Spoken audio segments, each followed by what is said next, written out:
Табиғи сұрыпталу, оның түрлері, қозғаушы және тұрақтандырушы. Табиғи сұрыпталу эволюцияның қозғаушы күші. Бұл тіршілік үшін күрестің нәтижесі. Ең бейімделген ағзалардың түрі қалу үдерісі. Чарльз Дарвин айтқандай, табиғи сұрыпталу ағзаны қоршаған жағдайға бейімдейді. Мысалы, шөл өсімдіктерінің ұзын тамырлары ылғал іздеуге көмектеседі. Даралардың артық саны және тіршілік үшін күрес табиғи сұрыпталудың себептері. Табиғи сұрыпталу барлық тірі ағзаларға үздіксіз әсер етеді. Табиғи сұрыпталу пайдалы өзгерістерді сақтайды. Қажетсіз өзгерістерді жояды.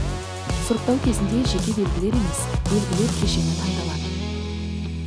Әдемі гүл тозаңдандырғыштарды тартады. Бірақ тамыры нашар дамыса, өсімдік өледі. Сұрыптау қандай да бір белгіге қатысты әсер етеді. Табиғи сұрыпталу нәтижесі ағзалардың қоршаған ортаға бейімделгіштігі. Бейімделгіштік өте алуан түрлі болуы мүмкін. Табиғи сұрыпталу үш типке бөлінеді: қозғаушы, тұрақтандырушы және бөлгіш.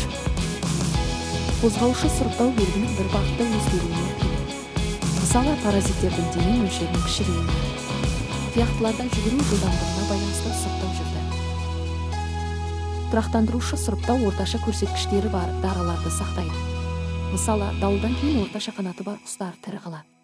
Тұрақтандырушы сұрыптау түрдің жағдайға жақсы бейімделуін көрсетеді. Осы тақырыпты тереңірек меңгеруге шақырамын. Сәттілік!